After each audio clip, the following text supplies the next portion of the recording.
That's right. Happy Friday, everybody. It is time to burn the trees, folks. That's what it's time for. So take that message however you will. I'm feeling like the Notre Dame faithful have a lot of energy this week. I feel like things are trending up. I feel like we're going into this game with a lot more confidence than we have probably since Ohio State. Ooh, I see some calls early today. Calls are coming up. 361-260-818. You're coming up. Keep them coming. We'll get to the calls early today. I want to know your score predictions. I want to know your keys to the game. I want to know what else you're looking for around the country. There's a lot of good ball games this week. Makes up for last week, if you ask me. So here's where we're going to start. Ooh, the phone lines are lighting up. Lighten up. People want to talk that ND ball. First off, let's get through the introductions. Then we're going to do the roll call. And if people are on the lines, I'll get right to you. I may or may not have to dip out of here a little early. I'm going to South Bend, folks, and I'm eager to get there. I have things to do to get going to South Bend. I'm excited to be there. Excited to be there. Look at everybody in here today.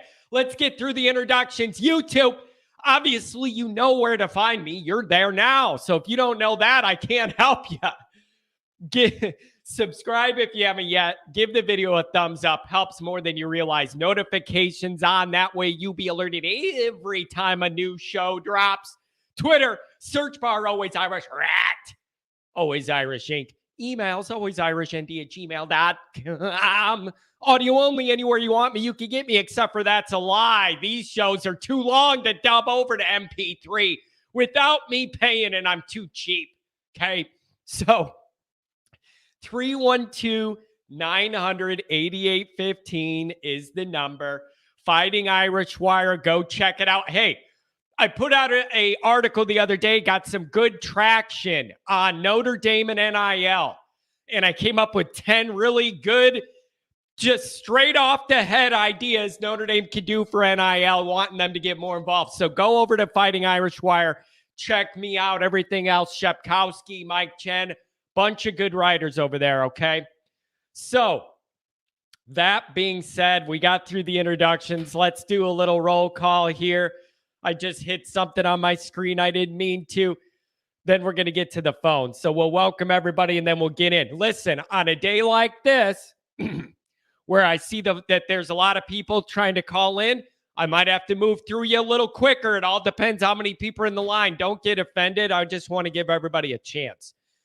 So, Kent's here. Kent's always here. Resident Ohio State fan. I know he gets in the mix. A lot of the Notre Dame people don't love him. Others do. I like having a diehard fan of another team wants to be here every day. Kent says, by the way, John, we'll be sitting in the Ohio State side next year, right behind Ryan Day. Here's the deal, Kent. If you're paying, I'm playing. I'm down with that. I'll take care of the tailgating, keep you safe. You know, have you with the Always Irish entourage during the day, bring you to a great tailgate with welcoming people that'll act like they're not judging you for a few hours. But if you're paying, I'm playing. So if we're sitting right behind that bench, I'll be there. But you got to buy me the ticket. Otherwise, I ain't sitting there. Chris Totten, Morning Irish Nation. Good to see you as always, Chris. Jaded Clay in the house. Good to see you as always. Morning crew. Morning crew. Mikey Pulls says, John, it looks like you got your wish of Collie playing. Came at the cost of Bauer, though. Was Bauer not more, maybe I'm wrong in this, was he not more on all those special teams units? How much was he actually out there in the gameplay for linebackers? I don't know. I'm not being sarcastic. I'm honestly asking. But if you tell me we're in a position where more young guys are going to get meaningful snaps and I think they can contribute, that's not the worst case scenario. While, of course, you never wish injury on any of your guys, obviously. Chris Totten says, Kent, want to thank you. Genuinely appreciate you. Love the fact that you're an an Ohio State fan, but always have good stuff to add to the ND discussion without being a hater. Sometimes he does. He trolls when he feels like it. And I know Kent well enough now to know when he's going out of his way to troll. He'll just put little one-liners he knows are going to get everybody mad.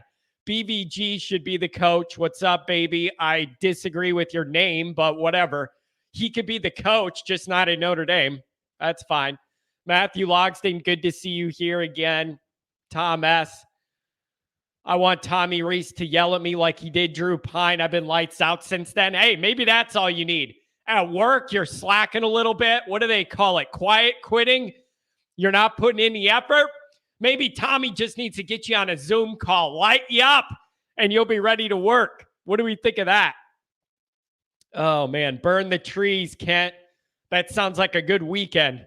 You know what I'm talking about? Relax on the couch, burn some trees, baby. Mike, it's good to see you here. Mark Holzham, 44-24 Irish win is Mark's pick. What's interesting about that is I'm pretty sure that's my exact pick I put in the USA Today Fighting Irish Wire yesterday. Thursday nights are where I usually write that up. I'm pretty sure I had 44-24 exactly. So, Mark, I'm right with you on that. Jaded Clay, wait, pine is a tree. All right. I give you credit. That's a good one. Different kind of tree. That's a good one, though. John, it's just a very interesting dynamic. What is? Where we're at going into this game? All right, phone lines coming up. The Format Podcast. Morning, John. Let's get it. I'm at O'Hare. One step complete. Up next, South Bend. Bruce here's coming all the way from, I believe, Jacksonville area down in Florida. Diehard Notre Dame fan coming in for the first game of first time being in South Bend. He's going into O'Hare now, driving over. I'm going to meet up with him later, and we're going to have ourselves some fun in South Bend. Always good to have the resident Rudiger in the house first thing in the morning, unless she starts telling embarrassing stories about John again. Rudy. She just likes to come in here and tease that she might embarrass me to all you nice folks. That's somebody who has the full dirt on Always Irish, but before it was Always Irish and when it was just crazy John Kennedy. That's somebody who has the real dirt. Alexa, play Enter Sandman. Oh, yeah, I'm definitely freaked out by that. That's a good way to guarantee you're going to win at home, right? Wade, good to see you here. John, up early in the morning in the Valley of the Sun. It's a Dr. John test run prognosis to come. Good morning. Wade, Beefeater. We got a big group. Connor, 35-16. Let's go. I like that 35-16. I could get down with that. Pray for John's hairline. I'm praying it gets better this week. I'm ready for some hair to grow back for once. Jeez. Oh, let's see. Michael Hardigan, go Irish. Joel Easton. Oh, give me a break on that. I got multiple people giving me a hard time about my hair that Angela posted on Twitter the other day. I had the bangs pulled down. They weren't pulled down. I got out of the shower and they were hanging down, so I left them there. It was the early 2000s. Give me a break. I was just glad I had hair back then. Give me a break, Joel. Come on. V1 rotate 2. That's right. Just wait till I get the t-shirt. And all it's going to say is, that's right. No one's going to know what it is except for our group. And I'm going to walk around with a smile on my face on that inside joke. Paul Conley, $5 holler first thing in the morning. My scars on the loss of Marshall have not gone away. I will watch every game ready to close my eyes and ears. Paul, that's fair. It's fair. I can't tell you you got to totally buy in or you're not a real fan. We're not there. Notre Dame's not there. So if you're in wait and see mode, I'm worried something bad's going to happen. I cannot blame you. I personally feel a little better entering this game, but I can't blame you, Paul. Protect yourself. Protect your hairline. Protect your blood pressure. I cannot blame anybody for doing that. I will never. I cannot. Oh, 42-10. BVG should be the coach. Has 42-10. I'll take it. Love it. Want it. Beautiful. Couple more, then we're caught up with the chats. We get to the phones. 361, you're going to be first. Pine destroys Stanford's defense. Estimate shreds them. Tyree returns a punt for a TD. Merriweather makes his first catch.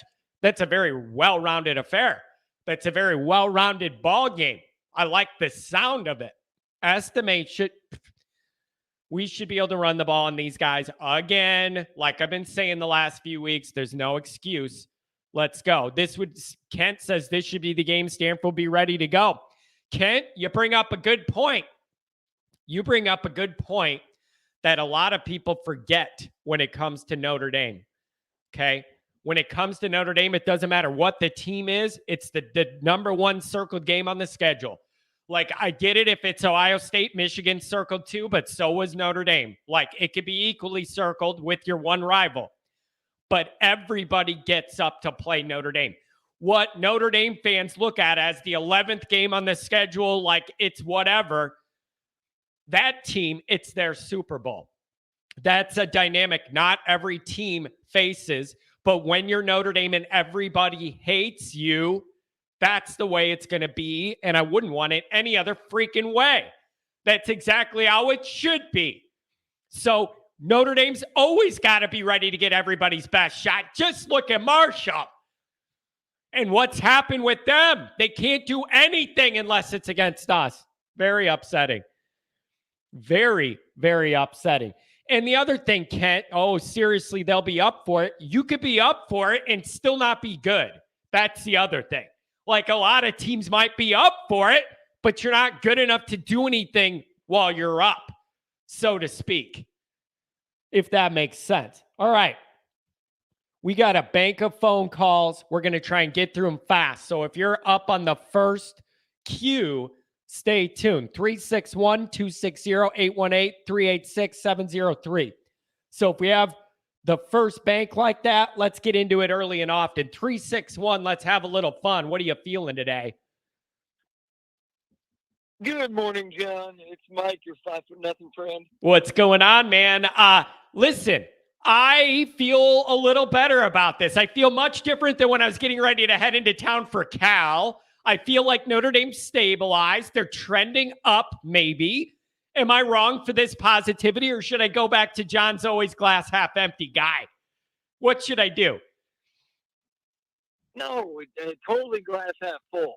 You know, it's funny. If you looked at Sam's Ohio State, you looked at Marshall, Cal, UNC, BYU, you're like, which is going to be our toughest games? You would not have said Cal and Marshall, as it turned out. Now, maybe Buckner played a role in that, but I don't think it's so much Buckner or Pine. I think it's the offense figuring out what the hell their identity is. And something I was begging for was just understand your personnel, know what they are, know what they can do, know what they can't do, and work with that. And I feel like out of the bye, that's exactly what we did. Why it still ended up being an 8-point game? That's just Notre Dame. I don't have another answer than that. It makes no sense. It was all Notre Dame until all of a sudden you're like, wait a second, what's happening? But the glass half full is the way to look at this. We've run for 200 yards, 2 consecutive games against defenses better than Stanford, which is not hard to be better than Stanford's defense. But point being is we're running for 200 plus, and now we're about to face a team that gave up 156 yards rushing to some toothpaste. Okay, if toothpaste is running for 156, what is Notre Dame going to do? Yep. That's how I see it too. And then, but I also, you know how I am. I get in my own head. You've been around here long enough. I see that same dynamic. And then I say, yeah, but can I trust us to take advantage and actually do it? Like I acknowledge that path is the one I see too. Can we do it? Has this team turned the corner enough that they're going to show up at home at a night game on a winning streak right away, ready to go and do the things we ask? That's the next step. Are we asking too much to expect it? I don't think so. And I'm with you though. Like my score prediction real quick. I don't want to take up time. I know you got a lot of callers. My prediction is 41-17. Now, real quick, I did bet Notre Dame in the -3.5 and 1 on BYU.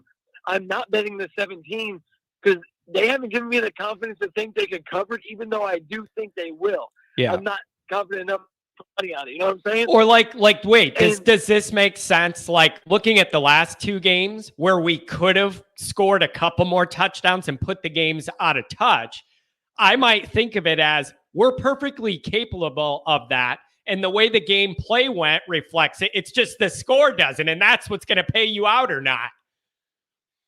Exactly. And but to your talking about can they do it? Will they do it? I look at it like this: we did it very consistently and positively. It wasn't fluky against North Carolina and BYU. I just don't see how a team that gives up 219 yards rushing per game and is ranked 120th in every valuable defensive category. I just don't see how they even stop Notre Dame. And the confidence gained from North Carolina into BYU should carry over. Yeah. And what I like about all this is here's what has me very optimistic. The areas we've seen Notre Dame improve rapidly and offensively the last couple games those are all avenues that are going to be there for you to work on it again against Stanford because of just what they're not good at. And so that's a part of my optimism too, is I think we're trending up in areas they're down and out in, and you're at home and you have all the momentum. There's no reason to get off to a slow start and struggle. There's no reason. Come in here, wipe that dumb smile off Shaw's face, and just send them back to California. The one thing I better see, because we didn't see it last week, and it resulted in two. I know we got the field goal to start off the pick, but the first two possessions were more or less empty, in my opinion. And Estime was not on the field. It was weird. I noticed that too. Dude, they showed the pregame. When they came in for a commercial, they showed the pregame clip, and Estime was out there getting all pumped up. Then the first couple drives, I didn't feel like I saw him, and I'm like, he isn't hurt. I just saw him warming up. Where is he? I'm all for getting him the ball more from the jump, but that's being nitpicky because the running game was decent overall. I was wondering that too. I'm glad you noticed it. Yeah, well, obviously it turned the corner. He ends up being the leading rusher and all that. But it was just in the initial, like as you're watching it live, you're like, hey, wait a second, what's going on here? But I have a bonus prediction. I don't know who it's going to be along with Estime because it was almost Tyree and last week it was almost Diggs. Two of them are getting over 100 yards rushing. I foresee that. Wow. Now that would be quite the accomplishment. And what that probably indicates to me, if that happens, is one or both of those guys break a big one somewhere. So they get their chunks, they get their little yardages, but that tells me somebody's busting one, and that would be welcomed as well. Give somebody a good block. He makes one cut and they're gone. This is the week for it. Do it at home. Crowd's going to be into it. Everybody's feeling better. Let's go. Let's go. And real quick, if anyone's worried about, they can't stop the run, don't worry about the pass either. They give up 266 a game. They can't stop anything. Yeah, and that's why I feel so confident that the areas we're trending up in can continue. Like, I might not say that if it was Clemson this week. That's a much stiffer defensive test to do what we're trying to do and expand on it. But the next two ball games, Notre Dame should be able to ease in and get even more comfortable in whatever they want this offense to look like. So I want to see it. I expect to see it. The last thing, I'll let you go, John. The last thing I want to point out is I want to see an effort to get more of Jaden Thomas, more of Lorenzo Styles, and not so much a all-out targeting of Michael Mayer. And not because he doesn't deserve it or otherwise. We just have to plan for a team like Clemson or even Syracuse with a solid defense to make a concerted effort to take him out. We have to know these other guys can step up if Michael Mayer is a primary focus of a defense. Yep. I need to see that that's possible. And you bring up a really good point, and that's another reason I'm saying these next 2 ball games are your chance to work on that without feeling like if you're not perfect, you're going to lose the game. You should have that margin against Stanford and UNLV to be able to work on some of those things and stress your comfort level with where that passing game is and push it a little bit without feeling like you got to be perfect to win. That's what the next 2 weeks are before you get to Syracuse and then obviously the big Clemson test. Perfectly reasonable. Definitely. Well, 41-17, go Irish, cut down a tree, take it home, put it in your living room, decorate it, go Irish. There you go. Check out the 100-0, 5-0, 100-0. Sorry, man. I just blanked you off the screen on accident here. I just exited out of my phone screen. I can't see anything. I've lost my concentration. Thank you for giving me a call, and we'll see what happens. I'm feeling good, and I don't want it to burn me, man. I'm finally feeling good. Don't let it burn me.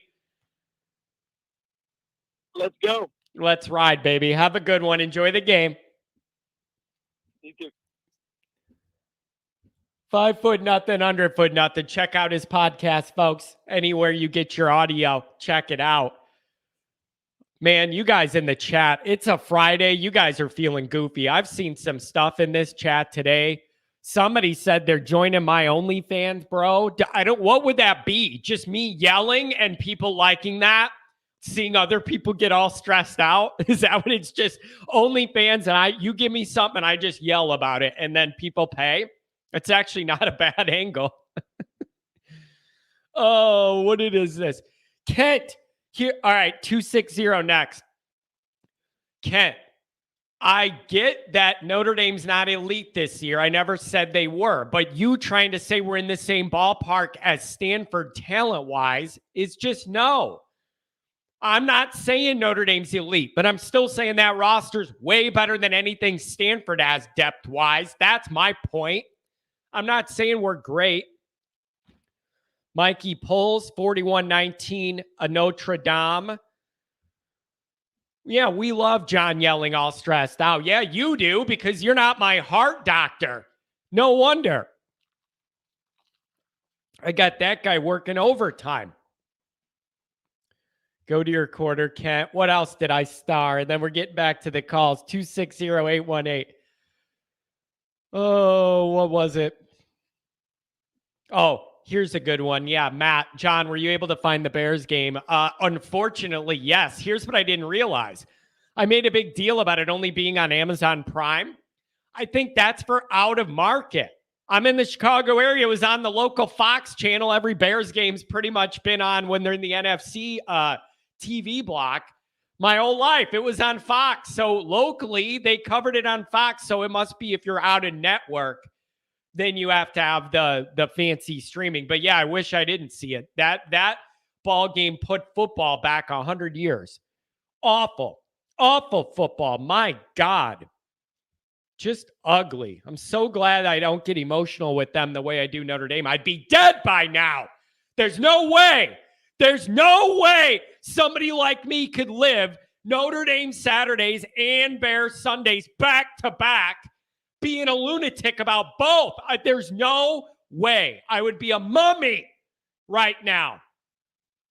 Nobody could do it. You'd be deceased. You couldn't exist in that environment. Caring that much about Notre Dame one day, the Bears the next. It's bad for your health. Rocky, good to see you here, my friend. Hope you're coming up with some good stock tips, even in this market that's quite volatile and down at the moment. Rocky, I hate USC football more than anything in the planet. Give me some positivity here.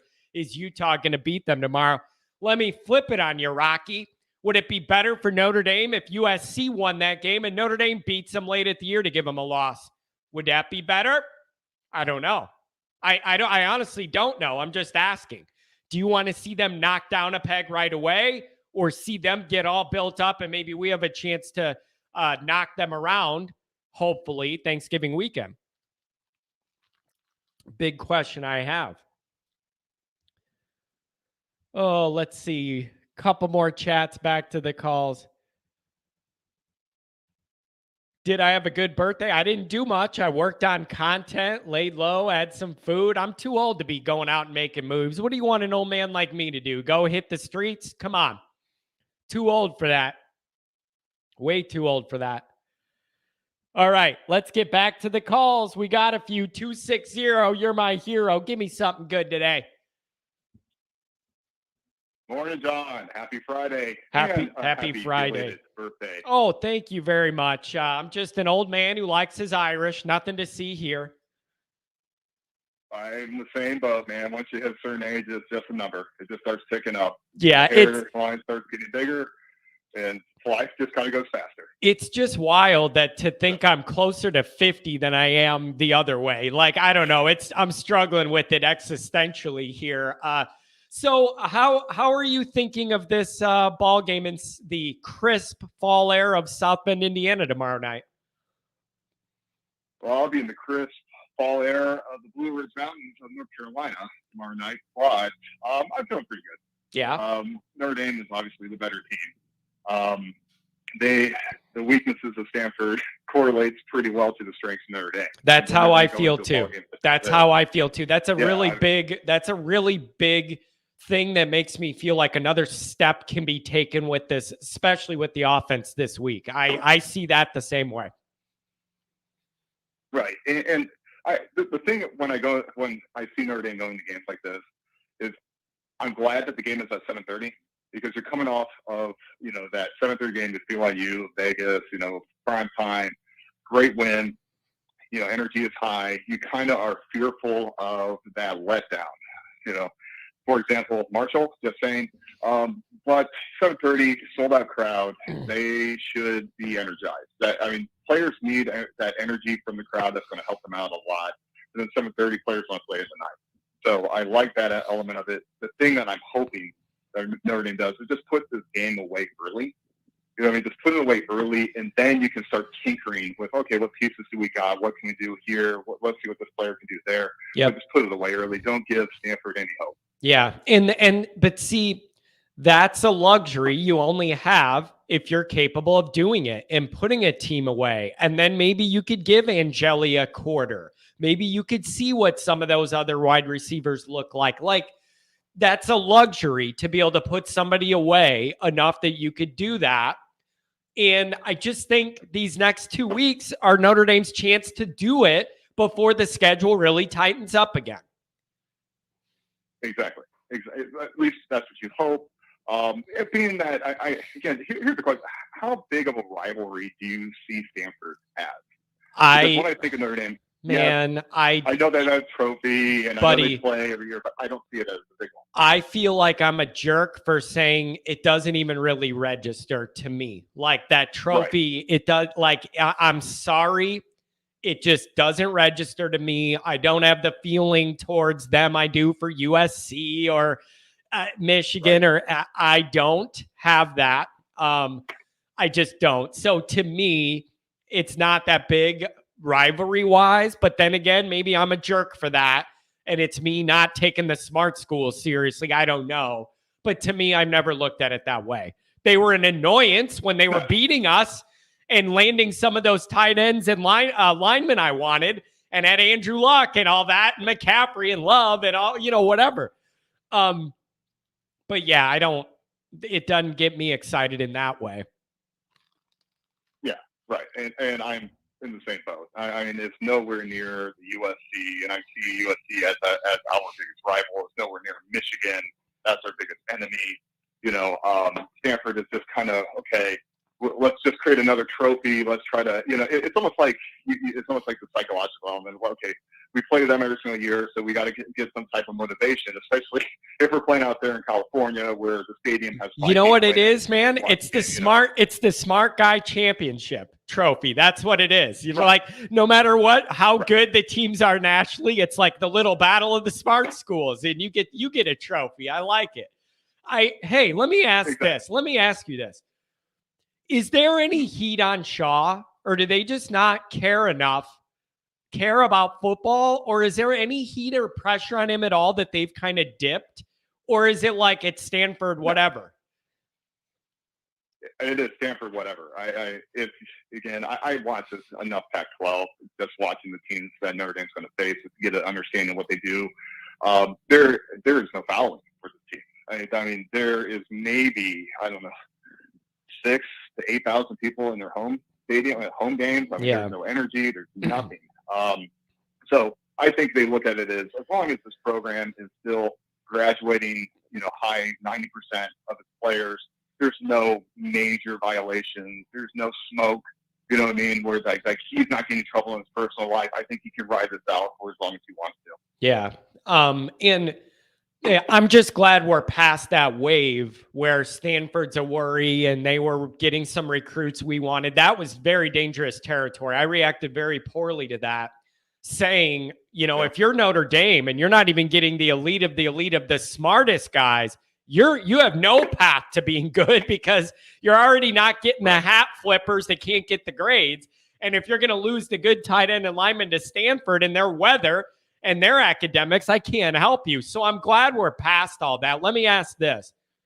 Is there any part of Stanford's operation that does concern you? Like, what do they do well enough that you're on alert for? Is it just our defensive lapses? You hope we don't have any this week or what? You hit the nail right on the head. I look at this game as the fear that you have is Notre Dame beating themselves. That's the only way that Stanford is going to be able to either stay in the game and pull off the upset. They can throw the ball. They got a legit quarterback. They don't really have speed. They've changed up their offense to a certain extent. They kind of try to do that Wake Forest type of game, that really slow mesh, try to pull the linebackers up. 14 turnovers. Drop it off. Dead last in the country in turnovers. 14 of them. I believe 5 are interceptions. The rest fumbles. That is dead last in the country. That excites me. There might be an angle here because they give the ball away a lot. Dead last in the country. 14 already. That's a lot. But here's the thing that always blows my mind, that when it comes to that type of statistics, when teams play against Notre Dame, they always are inverted when they play against Notre Dame. Yeah, that's where they balance. That's where they balance their average back out. 4 last week, and then none against Notre Dame, and then we catch the one that levels it out. Yeah, thanks a lot. Exactly. Yeah, the trend is your friend, my ass, right? Yeah. Yeah. Exactly. It's just like last week. Just think about it. When I called in last Friday, what did I say? BYU commits a ton of penalties. Guess what? Like not a single penalty is called against this team. If you want me to believe that, where's the passer interference against Thomas is going up? Right. The ball. He's being raised. But anyways, that's neither here nor there. That's just what I've noticed watching Notre Dame most of my life. It's just you can throw away the tendencies, you can throw away this and that because for whatever reason, it tends to go against Notre Dame. Yeah. I don't know. It's so weird to me. The older I get and the more I'm around Notre Dame and the more games I go to, and I just get these vibes that I feel. And like this one is totally different than when I went back for Cal. I just feel the energy's better and people are getting excited again. I think our guys are going to be thrilled to be back at home, thrilled to be playing a night game. I think they're going to come ready to go and excited because they feel like they're trending up. And that's a good energy. Like, I just think that all matters. And I expect them to play good at home. I just do. It's fair and reasonable to expect that. It is. Agreed. They should. There's no excuse not to. I think they are definitely a team that's trending up. I'm starting to think that the Marshall game was just that blip on the radar. That is not who they are. As long as this offensive line plays the way that it's doing, it's going to be very difficult for teams like the Stanford, the UNLV, the Boston Colleges, et cetera, to beat them. I don't see it. Now the question then becomes when you play the Clemsons of the world, right? Which here's the question for you. Where are you at right now with, say, Pine and Reese? What's your thoughts? Because I know, obviously there's a large segment of Notre Dame fandom that's like, either Pine is the next Benson Bennett or whatever, and then Reese is complete trash. What are your thoughts? I think where we're at here's where I'm at right now. For the situation we're in, this is about as good as it could be going for the the circumstance we're in, where you had a starter, you lost him early, the backup's in, now he's playing good ball. That is going as good as I could ask it to go for the crappy dynamic. At the same time, also at the exact same time, big picture, the quarterback room's still a big problem, and they need to get a plan and figure something out to hitch the Freeman wagon to an elite guy soon. So there's both things going on at the same time. Right now, I can't ask anything more of Pine. Overall, I still think you should have a more experienced, proven guy in that room somewhere than we have, and we don't. Both of those tracks are in play here at the same time. Does that make sense? Right. Absolutely. I love the fact that you can take two things and they can actually be true. But that's hard. That's one. hard for people, though. That's very hard for people in their minds because they want it to be one, and it's hard to think of two tracks that are kind of not opposites, but going away from each other, but they're both in play at the same time. I cannot ask more out of Drew Pine right now. But also, I think the whole room should be better. Both are true. Right. Both are fair. Right. I completely agree with what you're saying. They need to get another quarterback in this offseason. More likely it's going to be via transfer, which is great, which is fine. I'm one of those type of people that competition breeds competition with that will ultimately bring success. You can't be going, well, we can't bring anybody else because this person might leave. Guess what? In this day and age, people don't leave anyways. Yeah. We're I remember that video that you did a couple weeks back where you're talking about verbal commitment, and how people are just, flaking on that. We're in a culture now where we're creating men without chest. Okay. Like the integrity means nothing to most people. So it's like, get the people in that's going to be able to win. Obviously you want to be able to get them from freshman year on up and develop these people. But at the same time, it's like, look, get the best. Don't worry about hurting this person's feeling and that person's feeling. But at the same time, kind of going back to Pine, I like what he's doing. I love the fact that he sits in the pocket as a former offensive line. And then, as long as you know where that quarterback is, that helps you out tremendously. You don't have to worry about scrambling. He's a pass-first quarterback, which is fantastic, who actually will throw the ball over the middle of the field, which I have yet to see a Notre Dame quarterback do for years. The play that always comes back to me when throwing the ball over the field is that Avery Davis pass from Ian Book against Clemson. Yep. And it's there. It's been there game after game, and Pine will do it. He'll throw the ball over the middle of the field. It's like, thank God. Now, I want to see it done against Clemson. I want to see what that kid looks like. Clemson. Yeah.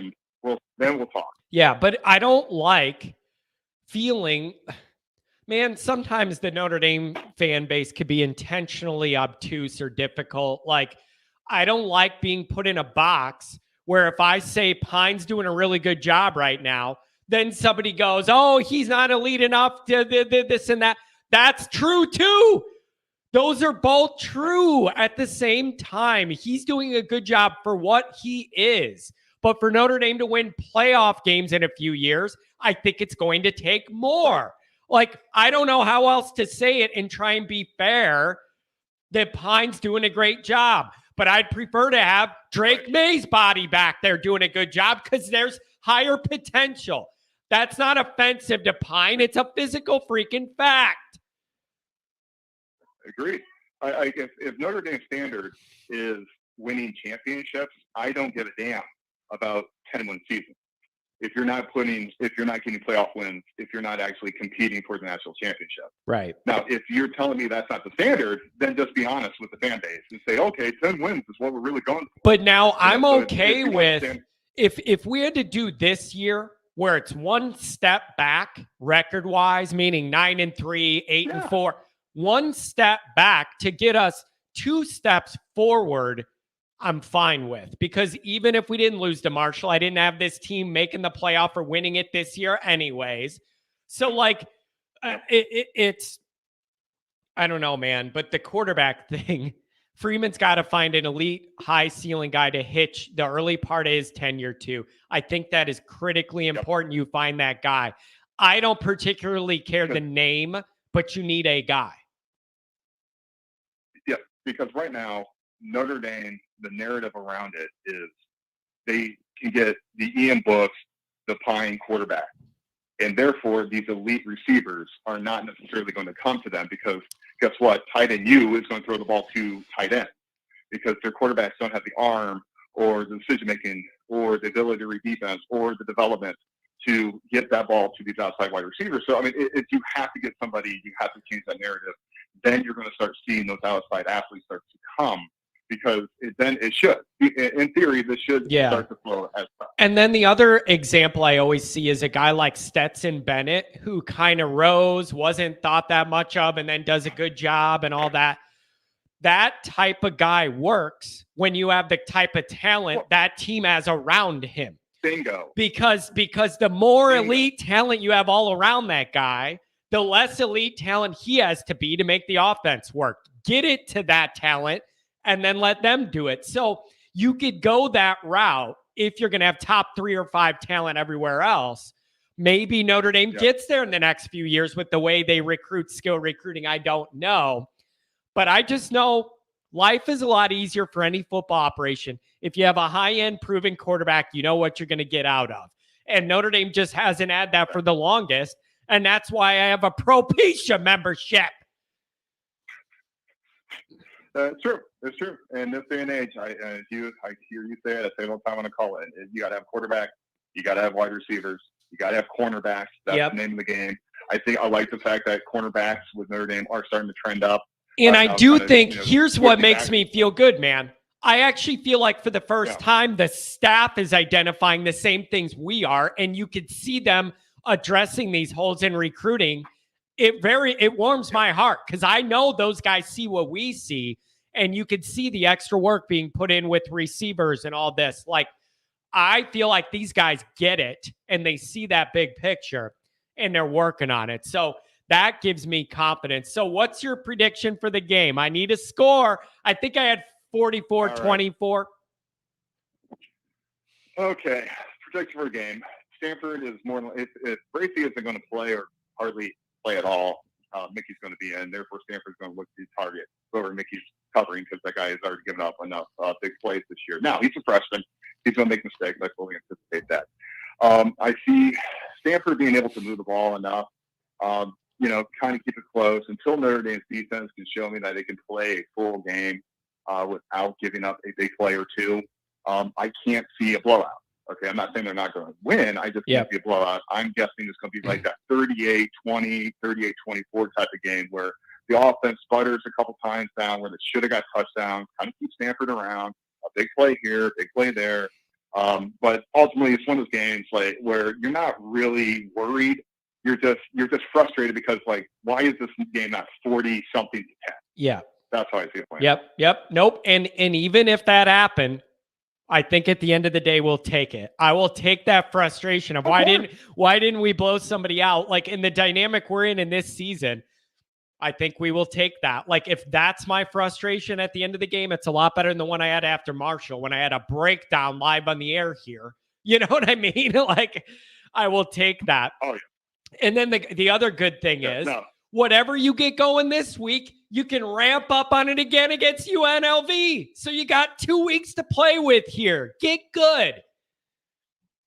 Get good. Find out what you got. Get comfortable. Get that vibe going. Get that vibe going in the locker room. You need to get that going into Syracuse, which, I'm hoping that they're undefeated as we go in there, and then knock them off, then get ready for Clemson. Well, the issue with that is I'm pretty sure Syracuse plays Clemson right before us, so one of them are going to lose. Okay. Yeah, so I think one of them's going to catch that loss. That's actually good for us then for Syracuse when we play Syracuse because they're going to be. I don't know where the game is going to be at when they play Clemson, but they're going to be hyped up for that. Might be one of the letdown games. Yeah, that I could see that as well. Really good call, my friend. Thanks a lot. Really good stuff. Yeah, always love talking to you, John, and also people in the chat. Come on, give John some super chats, man. I know you make more money when Notre Dame loses, but we're winning. Let's you know what, man? Friday. It really is sad. It really is sad. The numbers always go up when something bad happens. It's very disappointing. It's just the way it goes. My analytics are never better than when something dumb happens because everybody knows I'm going to lose my mind. So, like, I hate knowing that's good for the numbers, but it's just the way it's the way it is, man. So Thanks a lot, my friend. Love company, man. Enjoy the game. Yep. You too. You take care. Yep. Give me a call Monday. Let me know what you think. Oh, we got a couple super chats. The other thing is, you guys, I'm working on Patreon and what the benefits of that are going to be. I've had some people say, I don't understand super chats or how to put my info in there to pay. How does that work? I want to give you some money for the phone line or whatever. I'll start putting out my PayPal. That's easier. A lot of people said, can I just PayPal you $20 or something? I will start doing that. So people could donate. I'm not a guy comfortable asking people for money. It's just never been my thing. And it's just a little weird. I'm just not that guy that, hey, give me money. Like, look at me. It really means a lot. Even $1.99 means a lot to me, just the effort. So, but I will start putting PayPal in my information so you could do that if you're not in the super chat deal. Okay. V1 Rotate V2 always donates. Guy must be made of money. I love it. This is for Kent.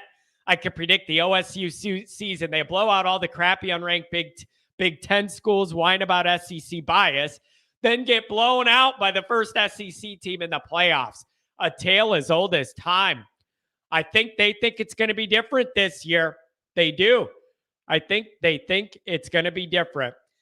And I'm pretty sure V1, V2 gave me another $9.99 too. I appreciate you, man. Money bags over there.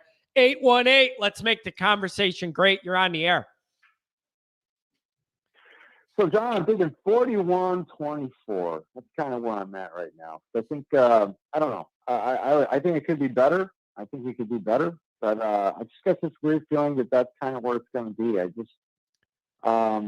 And that's a reasonable score. I feel like there's going to be a couple of those defensive lapses again. It seems like it happens every game. And I feel like that we're going to probably be in the red zone a couple times where we either come up short on a fourth down play or maybe we got a fumble or something down there. Anyway, it's going to be good enough to look good. I just don't think it's going to be anything earth-shattering. But damn, I'm looking forward to going to tailgating tomorrow and seeing the game and all that kind of stuff. For sure. And the other thing is, man, other thing is, look at it. Like what you said, the score range you said where it isn't a blowout, but you win comfortably, like for where this program's at, I think most people could live with that. And then you hope you can throttle UNLV and really have everything shooting positive going to that weird dome experience in Syracuse. The path is here to be pretty fun. Well, think about it. No one cares if we win. I mean, let's say we end up winning by like 10 points. Let's say we don't beat UNLV and we don't blow them out the way we think. It's actually kind of closer than it should be. But then we win Syracuse and Clemson. What are you going to trade? You're going to trade a blowout these next two games. We win by 50 points, but then you lose, one of those two games. Or would you take, two games where it's like, it could have been better, but whatever, we'll take it. And then, but we win both those games. So, and that's kind of the way Notre Dame has been over the, even going back to when the whole cheers were, they had their games where they would blow teams out. But generally speaking, Notre Dame's never really been that team to win 60-3, or you know what I mean? It's just, they just have it. Yeah. Well, because we've never had the offense capable of scoring that much ever under Kelly, like maybe 2015, but then you had a defense issue. But Notre Dame's just never been built that way. Just the way they're built. But for me, it's more of like a perceptual ability to be able to just take somebody's life from them. Stab the stake through them in the third quarter, put it out of reach. Nothing dumb can happen. Just kill a team. And then that lets you work on your depth and your, inexperienced guys. So I don't know, but I think Stanford is down and they're begging for reason to be out, and we could give them one. Put them at 1-5 and just end it all. End them. Well, and I think if that happens, it's probably going to be because we have a couple big special teams plays, because I think we're due for a couple of those too. We played good, I think, on special teams. We've had some nice returns. What are you looking for? What are you looking for? An exciting fair catch or what? That arm wave? Is that what you're excited about? You looking for one of those arm waves that really gets you going? It's all in the flair, baby. Yeah. How you wave the hand. Yeah, exactly. No, Give me that I really wave. think that Chris Tyree.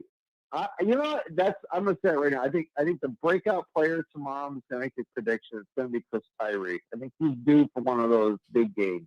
I really do. Yeah, that would be great. And then let me ask this, man. Is it too much to ask? I feel like the offense kind of, I'm scared to say this. They have a little rhythm going. They're kind of finding themselves. They have a little confidence. Defensively, can we get a couple turnovers? Come on, man. They got 14. They're not that great up front. They're down a couple offensive linemen to injury. You got to crank up the pressure at home and make them put the ball on the ground or do something dumb, don't you? This is a good week for that. Well, I think what's more, yeah, and that very well could happen. I do think that you're going to see a lot more. I don't know. I just get this feeling that the defensive line is going to come alive tomorrow. There's going to be more sacks, more tackles for lost yardage, that kind of thing. You're going to see a lot of cold California boys. You're going to, in that once the sun goes down, they're going to be cold. I hope they have them full head little things you put in to warm your head under your helmet. I want them cold and miserable. Hey, man, you know what? It's like I did hear, well, I don't know. I haven't checked it lately. I heard 20% chance of rain, but I did hear low of 39 or something like that. Or, well, it's supposed to be in what, the 40s, 50s tomorrow, so it's certainly not one of the nicer. Yeah, and over there too, the wind has everything to do with it. Let's see if it's windy or not. That has a lot to do with your misery index. Oh, absolutely. Yeah. When the wind's blowing, man, it's a little bit brisk as it is. It's like, yeah. Hey, that stadium, man. Hey, you can really, before I forget, let me tell you, I'm thinking Compton Lot under pole 40 might be the meeting spot tomorrow. Huge tailgate. It's right on the edge of the parking lot. Easy in, easy out. You can't miss it. Huge, like a full bar, all the food. Like it's a big setup. I'm thinking Compton. Yeah, Compton Lot pole 40 is where I'll be most of the middle of the day, from probably like 12 till 4, something like that. So that's a good place to meet.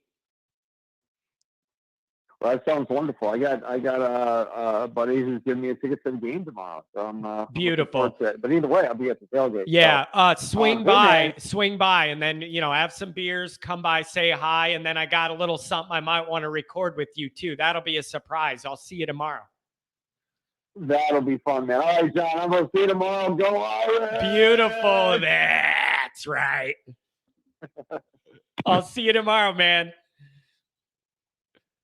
Oh, I like the energy, man. People are in a good mood.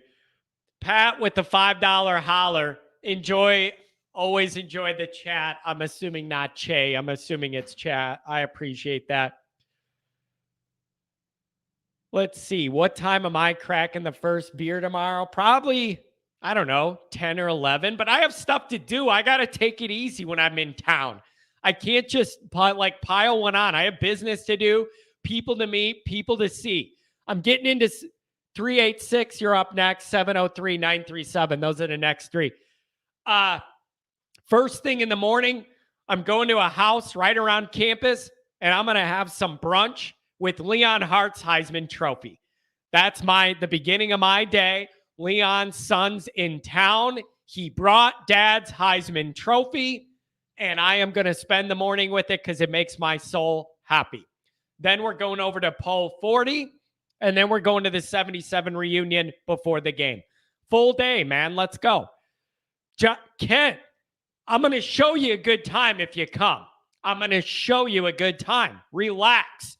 You buy the tickets, and then I'll take care of everything else. I'm sure they'll be really affordable for that game. No big deal. Back to the phones. 386. You're in the mix. Good morning. Yo, what's going on? Always Irish Nation. And John, how you doing, man? I'm doing very well. Am I crazy for feeling excited about this and like I expect good football? Am I like not myself, or what's going on here? No. I think you have the right to feel that way. I'm feeling the same way too, to be quite honest. I don't know if you remember a couple weeks back when we talked, but I mentioned I was, a believer in the time when Buckner got hurt. You know, I trusted Pine to come in and maybe give the offense a spark, and that's what we've seen. So all we can do now is build on what we've done, and that's what we do this weekend, you know? Yeah, I really just feel like matchups have a lot to do with all this. And I feel like we're trending up in a lot of areas Stanford's not very good at. And I think that plays right into our offense continuing to evolve.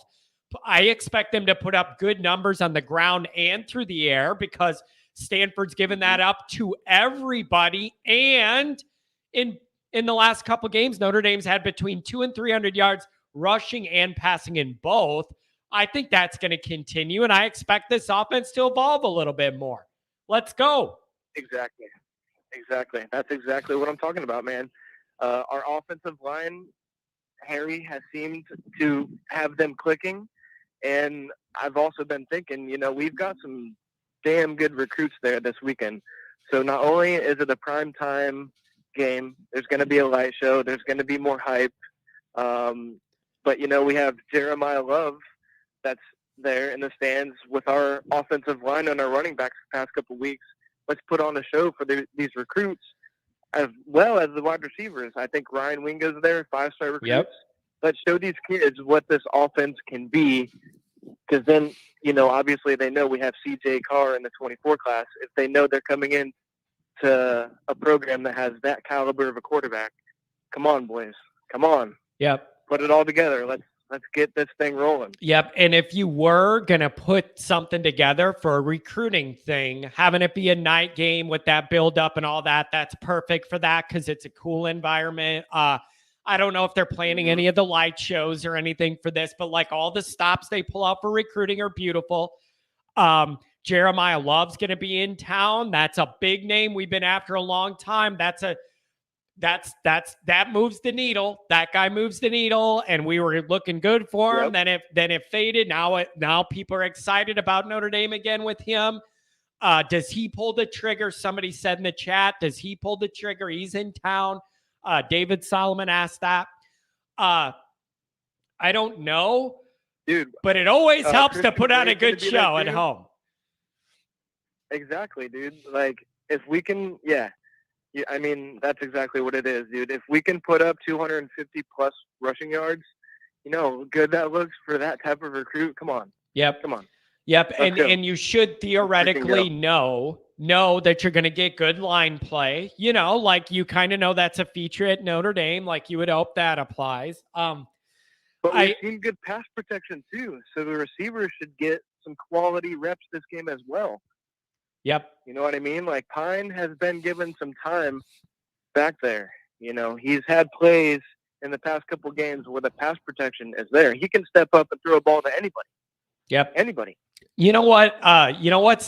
This is funny that I've said about Pine lately.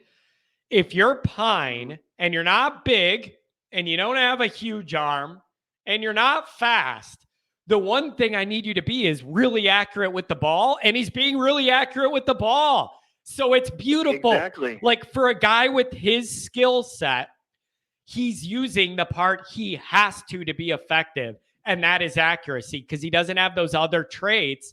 And it's beautiful. He is using what works for him and maximizing it. If he continues if he keeps doing that, that's as much as I could ask out of the guy. I can't ask for more out of that guy. Exactly. That's what I was trying to say a couple weeks ago when, you know, we had, we still have fans in our fan base that don't, trust Pine and just think he's a bad quarterback. But look what he's done for us. Look what he's done for the offense the past couple weeks. But now wait a second. Now let me balance this out with you. You bring up something good. Yep. Is it fair of me to say Pine is doing about as good of a job as I could expect Drew Pine to do? And also say he isn't exactly elite, and I don't think he'll be the quarterback when Notre Dame's ready to win a playoff game. Are both of those true, or am I being unfair to Drew Pine and being a jerk in my nature? Everybody, John, you're a jerk. Nothing's good enough. Am I wrong in saying that? Am I selling him short? No, it's a touchy freaking topic, man, because you look at Georgia, dude, and you look at Sam Bennett, and he's a walk-on quarterback, and he's won them a championship. So it's just a tough conversation. And I'm not saying Drew Pine and Sam Bennett. That's not what I'm saying. But are you going to give me? But are you going to give me the talent that surrounds Stetson Bennett? Because Notre Dame does not have anything close to that overall offensive talent. That's the only way that angle works. Right. So to get that has to be a part of this. Is he's the guy everybody wants to bring up that's similar. We do not have top 3 or 5 talent all around him. Yeah, that's that's the difference. Exactly. So I don't know. He's doing a good job though. I love what he's doing. I love what the backs are doing. This week, I want that passing game. Take another step. Take another step with the passing game. Try something else. Have another guy emerge. Like, I want to see it take another step, because when you get to Syracuse and Clemson, you're going to need that. These 2 weeks are your window to work on it. Let's go, baby. Exactly. You can't tell me with some of the plays that we had in the passing game the past couple weeks, Pine cannot step back there and throw a little slant route to Tobias Merriweather for an 80-yard touchdown. Yep. That has to be, or Braden, or the scene. Like, anybody should be able to do that. I mean, those plays are all over the field. The mesh routes, when we know the teams are going to stack the box, do a play action, the quick screens to Tyree when they send all out blitzes. Come on, boys. We got to just get this offense rolling. That's what we're going to need to do. We have Clemson and USC on our schedule. And if we want to beat them, that's what we need to happen. Yep. And so we're trending in the right way. The bridge of the schedule builds out where I see these 2 weeks as really weeks you need to tighten things up and further form what your identity is going to be, because Syracuse could be tricky. And Clemson's, you're going to have to be efficient with the football to move the ball and score on Clemson. You cannot have empty drives, red zone failures, 3rd and 4th and short, you can't get a yard. That's all got to be over. So you need to work it all out in the next couple of weeks, because the schedule tightens up and you lost a dumb game early, so you have no leeway. So you got to get a lot of work done in the next 2 weeks. Get a lot better in the next half month. Yeah, we've talked about Tommy and Harry a lot this season, but Al, you cannot start giving up these freaking dumb plays and let these teams back in the game. We're up 22-6. It's wild. Or 18-6, whatever it was. Come on, Al. You cannot let the team back in the game. It's just weird. We're playing great defense. Yep. And then it's there's bizarre. One play where he puts a guy in a bad position. Yep. And they get burnt. But it's like, dude, 20 points is a winning effort in modern college football. If you gave me anybody Notre Dame plays and it's like they gave up 20, you feel good about that. So maybe it's a backhanded compliment that even in a game they only give up 20, I have things to complain about. Maybe that's a sign that part of the team's in a good place to begin with, that we're that nitpicky. Right. But at the same time, the last handful of years, I'm not used to this from this defense. We've made everybody earn it down the field little by little. I'm not used to this, and I don't want to become used to this. Like, this trend needs to stop. I'm not saying don't blitz. Don't do the ones that never work. Exactly. And it's that timing. I think we've talked about it too. It's the timing. You don't call the right play at the right time, they end up scoring, and they're back in the game. It can't happen. It cannot happen. Yeah. And so there are certainly things to tighten up. And the other thing I'm super honest about this. I do not have an equal grading scale for the offense and the defense this year, because I feel like the defense started out further down the path of being a comparable national unit. I grade the defense harsher than the offense because they're starting in a different spot. Does that make sense to you? I don't look at them with the same grading. The defense is further along. Yep. So I expect 100%. more. These guys have 14 turnovers, dead last, down a couple linemen, pressure this guy, put the ball on the ground, get a couple interceptions, and that's how you pile on the score to a blowout. You got to steal some extra possessions. Yeah. We have not done that all year with the turnovers. Exactly. So I don't know. There's a path here for me to come out feeling even better about things. I don't know, man. So what's your score prediction? What do you see here? How's it going to end up? I had in the chat 35-16. I think our offense will continue to, do what it's done the past couple weeks. I also think Al will get things, fixed a little bit more on the defensive side of the ball and, keep the players in good positions throughout the entirety of the game through, after the first half. So I think our defense will end up getting a couple stops when, they do maybe drive upfield. So hold them to about, 3 field goals and a touchdown. That's what I'm thinking. There you go, man. Hey, as long as there's a win and I see areas where we made good improvement, that's all I'm asking for this week. Win the game and have me feel like you got better doing it, because that all adds up to help us in the back end of the schedule. So I'm excited about it. I think there's going to be a lot of energy. People are feeling better about the squad, and I'm expecting it to be a fun day tomorrow. Absolutely. Yeah. I have not been to a home game. I know I'm freaking from South Bend, and I still have not been to a home game, but I'm definitely going to try to, if not this year, definitely next year. But I want you guys and Irish Nation to, be safe tomorrow. Enjoy the game. Try to get it loud in there. There you go. Yep. And don't by the way, 85-year-olds there. Just start screaming, man. Just be loud tomorrow. You know what? Honestly, a lot of the people I know that have those season tickets, like just old Notre Dame money that has the season tickets, the people I know, the bankers, the lawyers, the doctors that have generations, those type of people, a lot of them don't even want to go to the night games because a lot of them live in Chicago and they're like, I don't want to get home at 1 a.m. I don't want to have to stay. Like a lot of those people don't even go to the night games because it's too long of a day.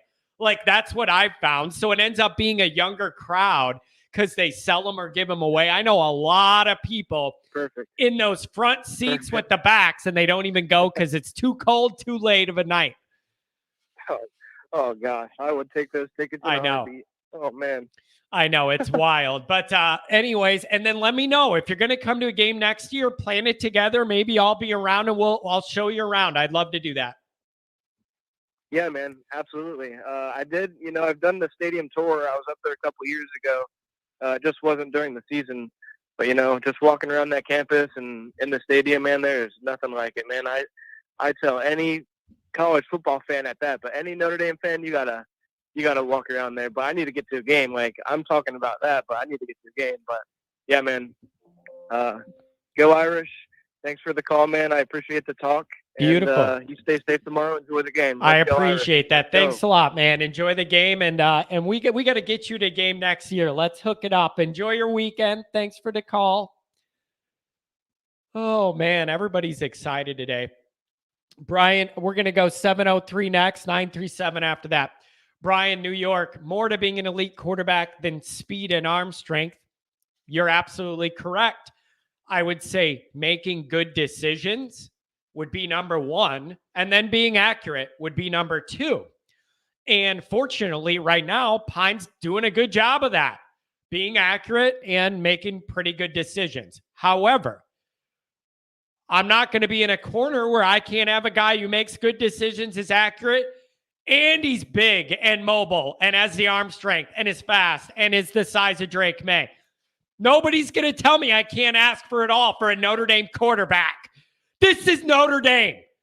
I'm sick of people acting like this is some also ran nothing school. It's Notre Dame.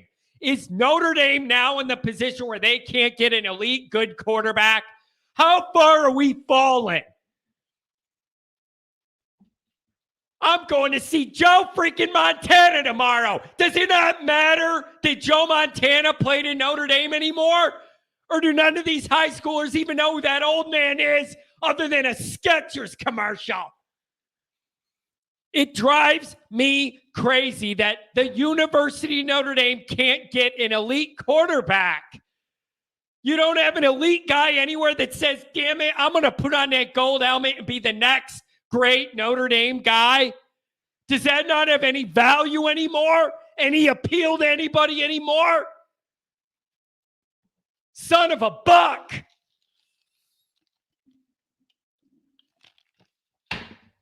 Man.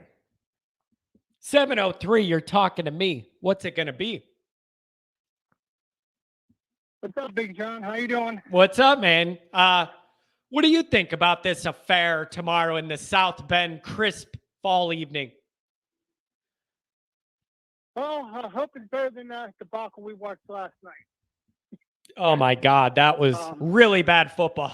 Really bad. Yeah, I think we set it back 35, 40 years, I think. But at least your uniforms look nice, though. Yeah, there you go. The old pumpkins. Yeah. Well, off that, I really feel good about tomorrow. I'm waiting for us to play closer to a full game instead of having our mental lapses on defense. I like to be more productive on our goal and our red zone. And I know how you had a gentleman talking earlier about a rivalry with Stanford. It's probably on the bottom rung of our rivalries, but I hate those guys. Yeah. And what they did to us in '92, we lost. We had a 16-0 lead because Ricky Waters probably punts everywhere. From the time they just beat us up for 7 years in a row. 2015, blowing that game because of a penalty. Yep. 2017, we're leading, and we have an interception return for a touchdown.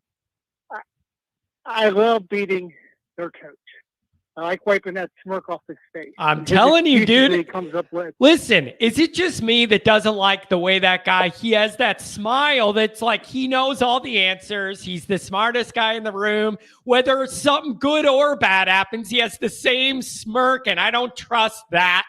Like, I just don't like the guy. Yeah, he's probably a very good coach. I feel like the program, the Stanford's letting him down on a lot of stuff.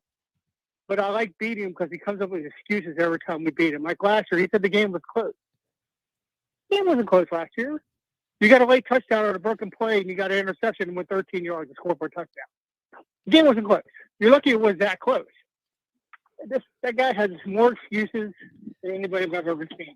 But I love watching Shaw and Stanford get the hell beat out of them. Yep. And listen, man. When they play USC. Yeah, I was going to say, me too. And the thing is, they're 1-4 coming off a horrible last play of the game loss last Saturday night.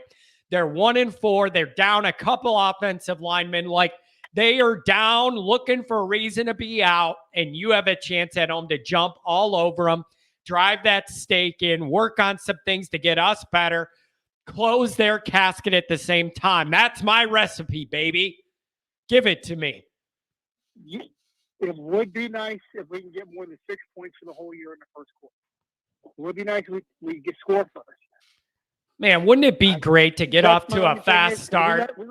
Fast start on both sides of the ball. Get off the field if you're on defense. Put 7 up and a good drive right away. Like, man, what a good start that would be. I'm waiting for that. That's the next evolution of this, right? Putting it all together quicker and making it look tighter, quicker. That's the next evolution of this. And you got 2 weeks, you should be able to work on those things. Absolutely. The last 2 weeks, we have played very well. But the thing is, we didn't finish. That North Carolina game should never been that close. And last week, it was inexcusable. We're hanging on a fourth down play when the score to go to overtime. I mean, third and 18, draw play, first down. Broken coverage in the secondary because we had to do another safety blitz. I don't get it. I mean, he's smarter than I am, but obviously our safeties can't get there while our guys in the back end can't cover. Yep. Just keep it in front of you. Just make it easier on yourself. Keep it simple, stupid. That's all you got to do. Do the KISS method. KISS. Keep it simple, stupid. Don't outsmart the room. That's all. Yep. I want to ask the folks, keep pounding the ball on them. Hopefully Pine keep progressing. Hopefully stop. I know you can't go wrong with throwing the mayor. We all agree that, but you need to start distributing the ball a little bit more to other people. Already 4 receivers have caught a ball this year. We need to get more diversity there. So when we play Clemson, they can't just triple team there, and that's it. What are we going to do? Yeah. Nope. You're exactly right. Like the running game, other than short yardage, the running game's it's pretty good right now. Keep that going. Keep diversifying with the 3 backs. But the one thing I'm looking for offense more than anything else is exactly what you said. I'm looking for you to take the next step in the passing game, meaning Mayer can't be your Band-Aid for everything all the time.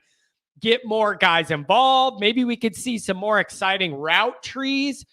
I'm all about hitting guys over quick slants over the middle, in stride with room to run. I see every other team in the country run those plays every week. And then we do maybe 1 a game at the most. Do more of that. Like, I need to see more involvement with the passing game. That evolution's got to take the next step this week. Let's go. Yeah, it would be so exciting to get a big play from another receiver to say, you know what, we got that in the bag, and we just execute. And get somebody else to think about. I'm feel so good about the offensive line. I just don't know why it took them 9 quarters to get their S together.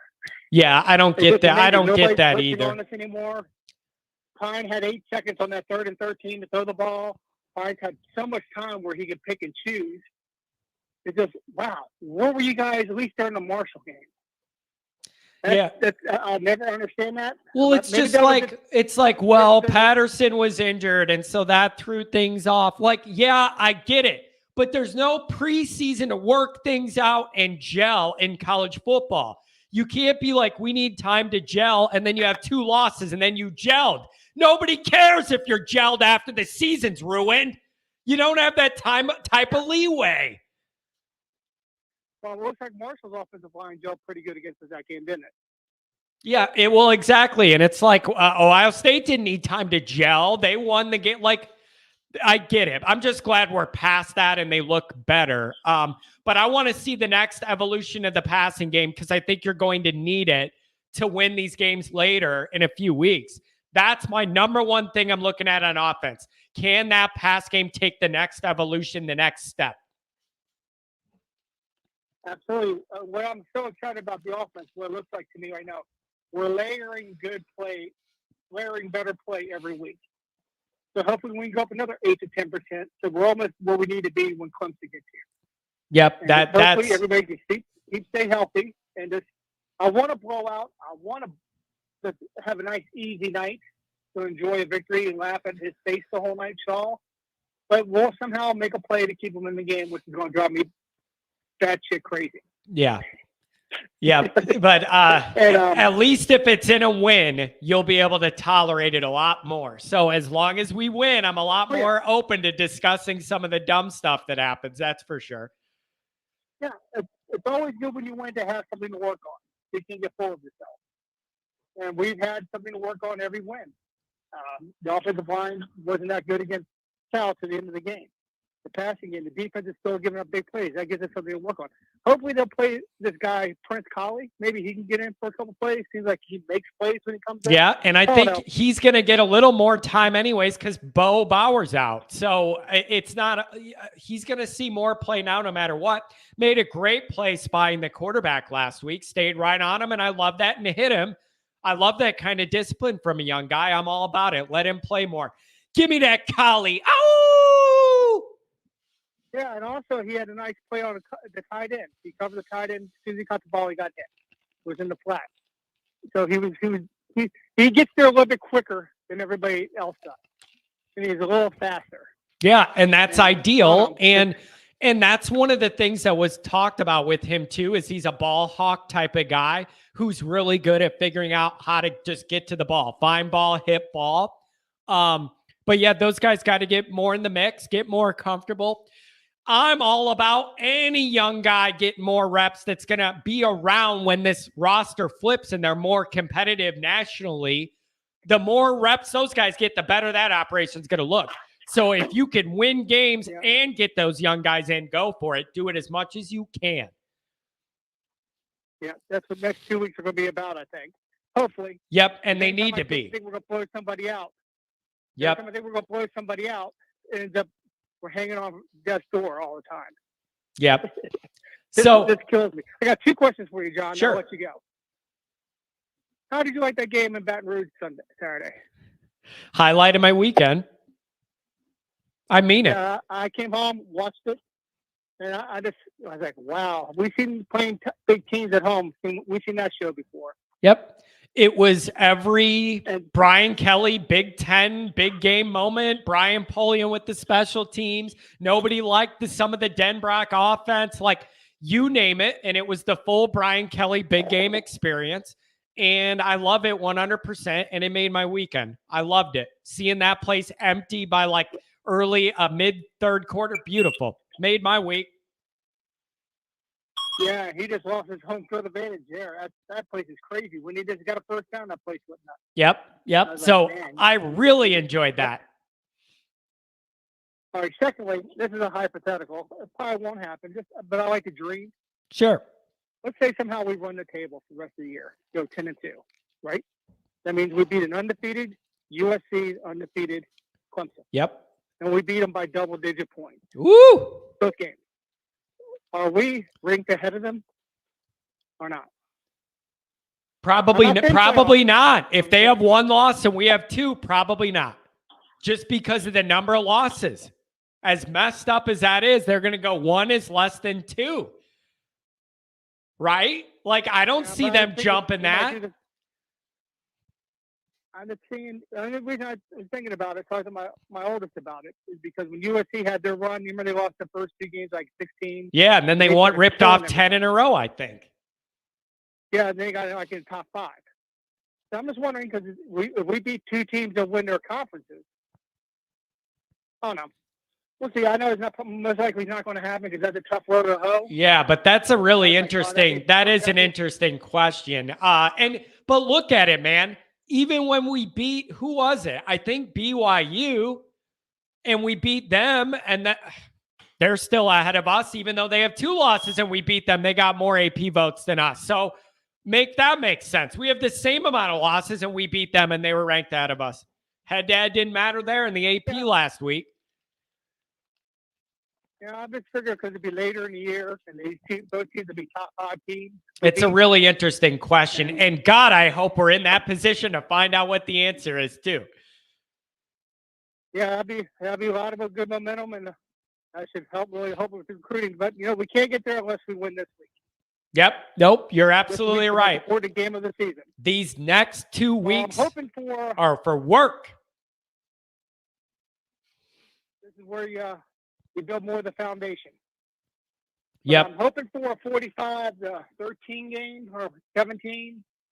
But I got those probably like 34-21. There you go. For some reason, you could live with that. Mess around and keep them in the game. Yep. I'm a little worried about their size on the outside and their 6'6" quarterback, which I didn't know he's that big, but like, geez. I'm not worried about their running game or their defense. As long as we execute and don't turn the ball over. Yep. So I don't know, man. It'll be interesting. The arrow's pointing up. Can we continue it? We wait and see. Enjoy the ball game this weekend. Thanks for the call. Yeah. Hey, have fun tomorrow night, brother. God bless. Thank you. Hey, are you coming to Clemson? You going to make that drive? Let's go. No, I'm not. Nah, I'm probably going to go the week after in Baltimore against Navy. Yeah, well, that's a lot easier drive for you too, probably. I wanted to, but the hotel rooms are just crazy. It's expensive and everything else. So I might go to Pennsylvania and watch it with my oldest. Well, that makes sense. I got the Joe Montana jersey. Beautiful. Montana jersey hanging, pressed, ready to go with the camouflage pants. So there you go. Ready to go. Beautiful. Well, thanks a lot for the call. Enjoy your Friday. Take care. Yes, sir. Talk to you next week. Yep. See ya. We're going to go 937. You're on the air. Maybe if I hit the right button. There we go. Now you're on the air. I hit the right button. My bad. Geez, John, this is your first time doing this? Yeah, I know, right? I hit the one wrong button and then the whole system goes off on me. How are you doing today? Sorry I made you wait like that, but I appreciate that you did. What's on your mind? Well, a couple things. For here in Ohio, it almost sounds like you sound kind of hopeful and joyous. And just want to make sure my phone's not messing up. Listen, man, like, give me a break. Like, I got to find, with this Notre Dame stuff, you got to find realistic positivity. wherever you can. After the rough start, the team is trending up, and I think and expect it to continue tomorrow. And therefore, I'm in a good mood about it. Don't bring me down on a Friday. Don't do it. Don't try and bring me down with some. Johnny, this is what happens. This is your boy Irish by 3. I'm the one that's always positive about Notre Dame, baby. Come on now. But every time I try and be positive, then a whole nother batch of people are like, John, you're buying into it. You're turning soft on us like you're not the John I'm used to. What happened to him? So when I'm glass half full, people don't like it. And when I'm glass half empty, people don't like it. I got to just float in the middle. Well, I'll tell you this.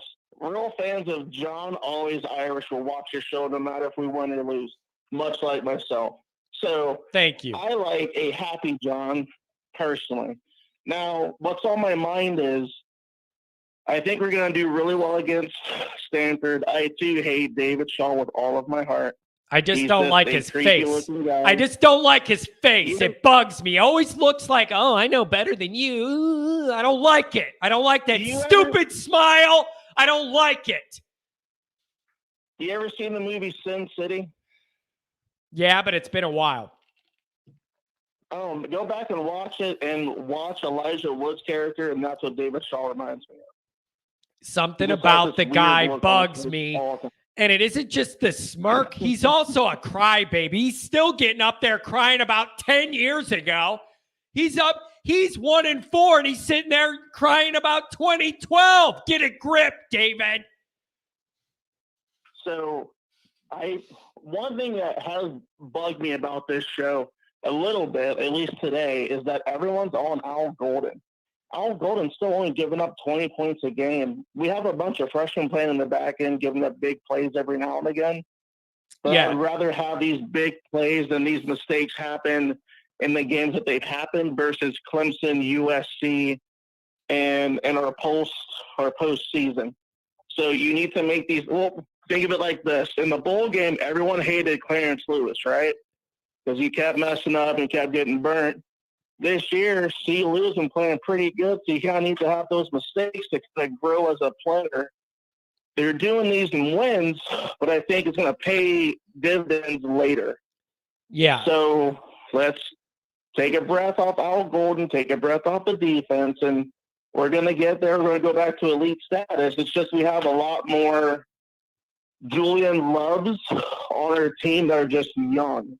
Yeah. Because back when we played back in 2020, Jay Love was the best player on our defense. But now we have a bunch of Julian Loves. They're just young. Yeah, it's man, I think both of these are true. I've been saying, man, there's some things with this defense I really don't like that have to get shorn up that are like catastrophic failures. And then you still only gave up 20. So both things could be true. Like I grade the defense tougher than I grade the offense because they're further down the path of being closer to nationally elite than the offense. I grade them different. But those big catastrophic plays are what people remember. It isn't stuff in the run causing a 3rd and long. It's the blitz that doesn't get home and the wide open guy. So both are true. Giving up 20 is a winning effort against anybody. And I'm still mad that this stuff isn't shorn up and it happens every week. Both are true. So just imagine how our defense will look next year with Al Golden staying and all these young guys having a full year of experience. Yeah, that 20 points can definitely go to 17, maybe 16, maybe 14. I mean, even with Coach Freeman when he took over, the first couple of weeks of his defense took a while last year, and then next thing you know, we're playing lights out versus the team. Al Golden's the same. It seems like the coaching staff's been the same way. Let me ask this. Do you have any concern? We're talking about the big play breakdowns, usually, big passes, that kind of thing. Do you have any concern about Notre Dame's ability to stop the run overall? I feel like we've given up a little too much easy yardage running it pretty straightforward on us.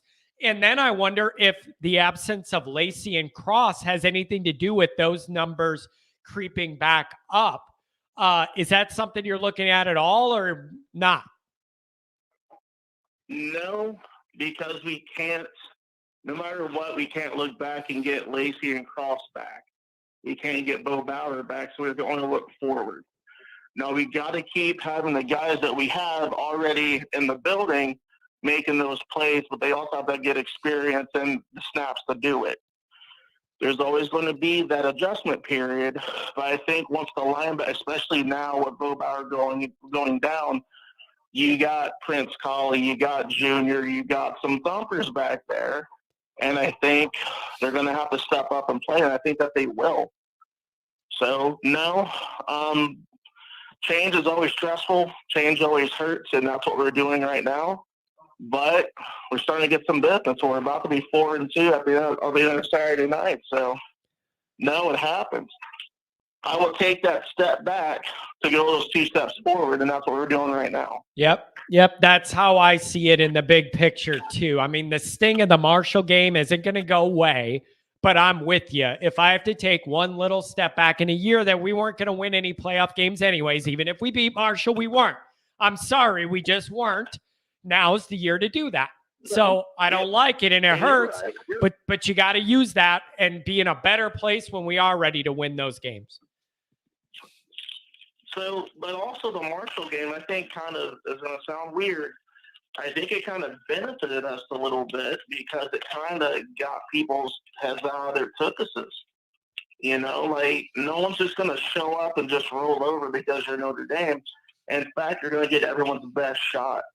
And I think it kind of brought everyone back down to earth, like, hey, they put their uniforms on the same way we do. Let's go out and play these games, and we have been. Yep. We're playing some stiffer competition. But at the same time, the only difference right now would be, 4-1? But we might still have some issues. So we kind of have to stop and reevaluate everything. And since the Marshall game, things have kind of flipped around. Cal was a good team. Marshall got excited. They called us lagging. But then we went through and just kind of, not saying dominated, but there's some times in those games that we just didn't extend when we should have. A lucky play hit there, missed coverage, and it's the game. But to be up 18-6 at half, to be up, these numbers, I'll take it every time.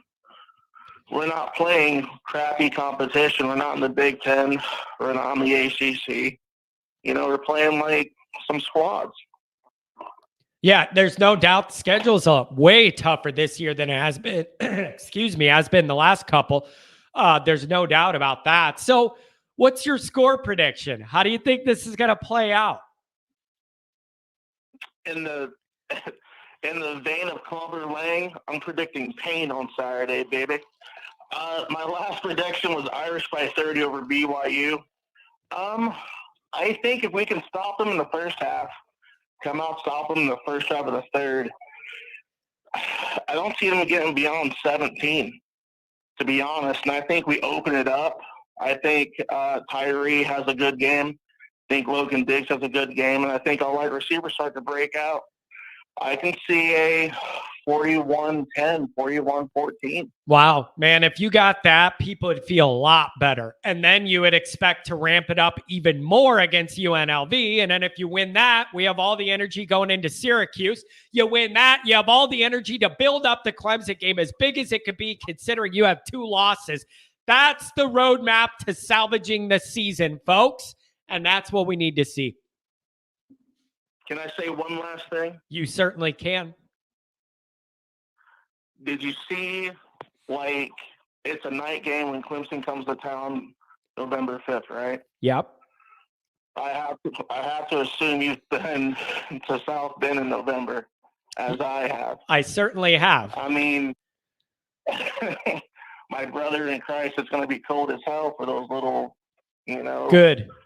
Good. Carolina boys. So, good. I mean, I know it's not California, but my guy, it's going to be a different kind of situation. Yep, I love that. And people don't want to catch balls out there. People don't want to go out there and get hit. Yep.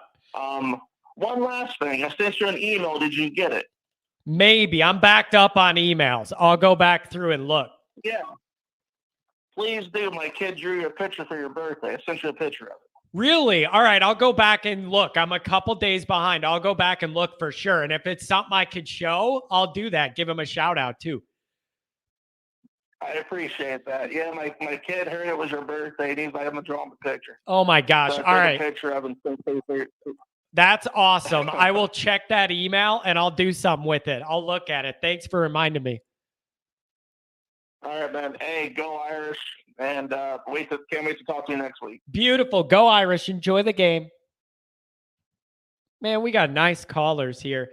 Chief, all right, 1 second. 734, you're up next. 1 second. I got to fix something here. Taking the headset off.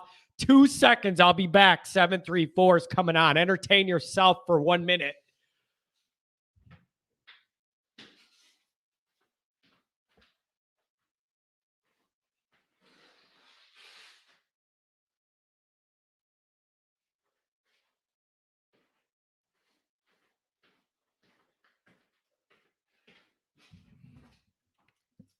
Not even a minute. Man, I'm fast. Oh, let's see. Chief Brody, ND hasn't had an elite quarterback since maybe Kaiser. I agree. Kaiser was the last one that had that arm and the frame that I could put even in that conversation. Here's the other thing. 734, you're coming up in a minute. Here's the other thing, man. There's some people in the chats. I missed it. They went by. Being like, are you still sure Freeman's the guy? Like, I don't know. Here's the thing, man. Who else did you want? Kelly leaves in the middle of the night. What else did you want? Seriously. Kent? Kent, how did you hear that, you jerk? Leave my old creaking knees alone, Kent. God, man, I can't get nothing by you. But Freeman sucks. Like, who did you want? Who did you want? Who did you want? I don't understand. If you didn't want Freeman and this guy leaves in the middle of the night, you wanted Luke Fickell. Half the people thought Luke Fickell was going to turn into Brian Kelly light, like the same type deal. So I don't know, man. I don't know. I don't know who you wanted. Fickell, and then a certain amount of people wanted the Iowa State guy, and now that's kind of gone down. Go Buck says it doesn't matter who your coach is. I say it does, because Marcus Freeman's going to recruit way better than Brian Kelly was capable of at Notre Dame. How can you tell me that doesn't matter? How? For a fact, body of work, Freeman's going to recruit way better than Brian Kelly at Notre Dame. How are you going to tell me that doesn't matter? It does. It matters. Okay? It does. All right. 734. You're on the air. Good morning. Big John, what's happening, brother? What's going on, man? What's on your mind? What are you thinking about this weekend? Oh, man. Listen, yeah, I'll tell you what, I'm even more stoked than I was last week for Saturday, man. I think it's going to be a big win. Prediction 42-17 Irish. I think, obviously, Stanford defense is they can't stop the run. We got a three-headed monster back there, man. We're going to force them to walk those safeties up, and then when they do that, boom, we go over the top. Yeah. Defensively. You know what, man? Here's what I like. Here's what I like. Let's wrap up on offense. Here's what I like. I like the balance. Notre Dame's been between 200 and 300 yards through the air and the ground, and this last couple games, that is great balance. That shows you a team can't sell out all on one or the other. I like what they're doing right now with that, and I want to see more of it. Absolutely, yeah. I think we were, like 288 and 286 against Carolina, and then virtually the same against BYU, man. They're definitely trending up, and I'm super stoked, man. Super stoked. Let me ask this. Is it important for you to see the passing game take obvious further steps this week? For me, that's a big priority. I feel like you're in a 2-week window here with winnable games in a comfortable home environment. And I just think you need to expand on that before you hit that Syracuse-Clemson stretch. Do you think that's possible? And are you looking to see that too? Absolutely. I couldn't agree more. You touched on it in your recap the other day of the BYU game that we, getting Jaden Thomas more involved, and spreading the ball around, even, throwing to the backside of the backfield. We just need to get more guys involved instead of everybody knows Mayor's coming. So when we play, better teams, they're going to start bracketing Mayor. You know what I mean? And they're going to take them away from us, and other guys got to step up now. And games against, Stanford and UNLV in the next 2 weeks, there's opportunities for guys to get more confidence, make some plays. Let's get some more, let's get some people involved. I like to see Lindsey step up and be a little more, assertive. For the fourth year in a row, you want to see that? Right. Yeah. Right. Kind of like we've been singing the same song, haven't we? Yeah, he's been super frustrating, just absolutely mind-numbingly frustrating. It's like you see all that speed and I just never see it used right. It's very frustrating. That's exactly how I feel. It's like a waste of speed. I remember that Oregon track film from him in high school, and I was salivating over how fast he could be, get behind the defenses, all that. What do you make of Drew Pine overall and short term? Right now, he's doing about as good as I could ask. Big picture, I would still want Notre Dame's room to have a higher elite ceiling guy in the fold. Am I wrong for feeling both of those at the same time? I feel the exact same way. Like I said, we talked about it last week, man. I love Pine. I think he's doing a great job. I love what he brings to the table. He's the kid grew up with Notre Dame fans, so he's giving us all he has, man. The guy, he sells out on every play. He's great in the locker room from what I'm hearing, and I'm a big fan. I wanted Pine after that. I was sold after the the game in Chicago last year when he came in and basically saved the day. That was Wisconsin. Wisconsin. Thank you. And unfortunately, man, he just he shot himself in the the spring game, man. I don't know what happened, and obviously he's not getting it done in practice for whatever reason. Yeah. But the lead up, I'm speaking on the QB competition with Butler, but no, I love Pine, and I'm right there with you, man. I'm in that little gray area of God. I love what he's doing. I love his heart. I love his intensities and tangibles. But at the same time, I know we need a little more to take that next step. You know what I'm saying? Yeah, like that's exactly where I'm at. But you don't want to feel like you're crapping on the guy who's giving his all and doing a good job. But it's my job sitting here to look at the big picture. I appreciate and love what he's doing, but I also want like a Drake May. Like I want that. Like I think, oh my God, too, a young guy with that frame and that upside that's playing young, that's going to get better, that you're going to be able to rely on in a couple years. Like I think it's fair to look at both of those together. I do.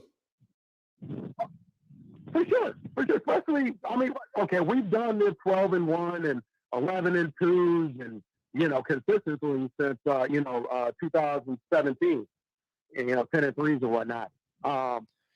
You like me, I'm ready to take this next step. I just want one more national title before I take that dirt nap, guys. Yeah, well, for real, man, it was just my birthday. I'm getting close to 50 here. The sand's running out of my hourglass. I got to see something. Hey, I'll be 50 in January, so I'm. Trust me, man. Yeah, but at least that means you were old enough to remember some of the earlier ones. I'm in a window where I was 4 when we won it, and it's been misery since. I need one that I can actually recall. Am I asking for too much? Yeah, you're absolutely right. I was a sophomore in high school when we beat West Virginia in the Fiesta Bowl, man. I remember that like it was yesterday. So, yeah, but you're totally right. Yeah, you couldn't even, enjoy it other than, some YouTube clips or whatever. Yeah, exactly. That's what I got. And asking my dad, what was it like when we were really good every week? Oh, man. I'm like, Yeah, Dad, no kidding, what man. was it like when we got all the best recruits and they wanted to play for us because we were awesome? Can you explain what that was like to me, man? Yeah, we were turning away, 4 and 5 star Yeah. kids back then. Yeah, we didn't have room for you. Let me ask this. So there's some trolling going on in the chats here today, and I don't know if it's legitimate trolling or people just trying to get me mad. But a couple people saying Freeman can't coach. He looks lost out there. Not the right guy. Not going to figure it out. I don't agree with that. And I actually think he's settling in. I disagree with that. So I don't know if we're just being trolled or what, but that's where we're at. What do you make of that? Well, I'm gonna dead that argument right now. First of all, I have friends in compliance. I have friends all over campus. He's already, I want to say, like quadrupled the recruiting. They're down there. They can't even, at first, man, they couldn't even keep up with what this guy's doing, with what he's got going on.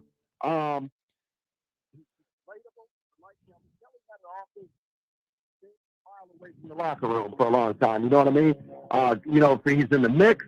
He's a player's coach. He's a great guy. He's a fan guy. He's got his kids and everybody at practice. I think he does a great job, and it's obvious because we're getting better every week. Now, if you're realistic, I didn't expect to beat Ohio State. I like it, but for a half, we were the better team. Yeah, we were the better team for a half, and then I look at the Marshall game. Ohio State beat us twice. I think the guys they just kind of limped into the Marshall game. Oh, it's Marshall, blah, blah, blah. And they got us. They popped us. It was their Super Bowl, man. They were a little more up than we were, and they got us. But since we've been, I like what I see. He's not a dickhead on the sideline like Kelly was. You know what I mean? He coaches them hard. He loves them up, man.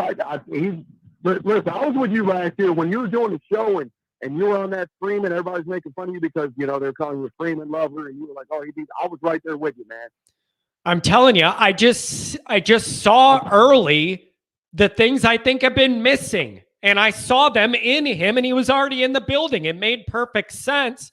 Now, did I think he was going to maybe have 1 or 2 more years under Kelly, and then Kelly retires, goes to ESPN? I thought he would have 1 or 2 more years, then be able to slide in. There's no, the track got fast-tracked here, but I'd rather be early on Freeman than late, let him go to Duke or somewhere else and start recruiting well there, because that's what would happen if we didn't hire him. I would rather be early on this guy than late. That's my position. Oh, absolutely. I completely agree because I tell you, another year or two, he'd have been gone. Yeah, no, for sure. So what do you got as a score prediction for tomorrow? 42-17. Woo! 42-17, I think we would all take. So I appreciate the call, my friend. We're going to see if we could take the next step and enjoy the ball game. Oh, yeah. Head down there early tomorrow, brother. Beautiful. Take care. Safe travels. Have a good one. All right, brother. We'll see you. Beautiful. Man, good callers today. Listen, I don't know. You can't say that yet. You can't say that yet. Kent's saying he's not a head coach, but a great defensive coordinator. But dude, what? You guys, this is getting to me. He's not a head coach, but a great defensive coordinator. He's been there a month and a half. What do you expect him to do in a month and a half with Kelly's bad recruiting roster? I'm asking. Because now you're getting to me. What in the hell do you want Freeman to do with an inherited wide receiver roster with 2 guys that are capable of running routes? What do you want Freeman to do with a quarterback room that has not been recruited, retained, or developed appropriately? What do you want Freeman to do about that week 1? Right away. I just don't get it. Do you not have to give Freeman time to recruit his own roster before you judge what he is or isn't? How can you say Freeman's not a head coach? And I know it. He's been there a month and a half. I'm telling you, I just don't think that's fair. Somebody else said, what is it?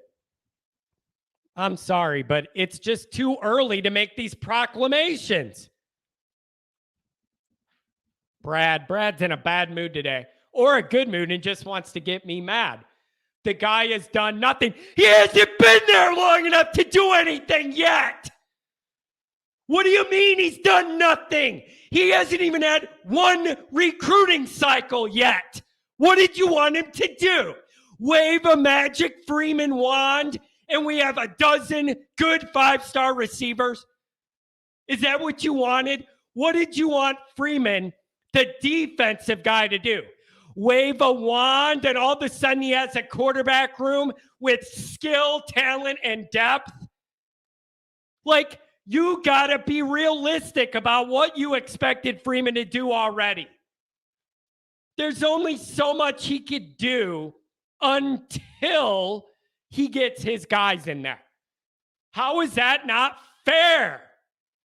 The areas of the team stopping Notre Dame from being great this year, there's not a damn thing Freeman could do about them. Nothing. There's not a damn thing Marcus Freeman can do about what he inherited in the wide receiver and quarterback room. Not a thing. Nothing. Now, if we are having this discussion in 2 or 3 years, different problem. That's a different discussion. Okay? So, let's see. Now I'm disagreeing with John. Freeman made a mistake by not telling Reese to bring in a transfer. He will never make that mistake again. How are you disagreeing with John? Like, I'm not saying the guy's perfect. There is a learning curve. I feel like a lot of these Notre Dame people were ignoring the holes on the roster going into this year because of what they wanted to happen. You pictured no drop-off from Kelly. Freeman comes in here with a better vibe and personality, and it just goes from there. That was the map. But the map didn't line up with the talent, in my opinion.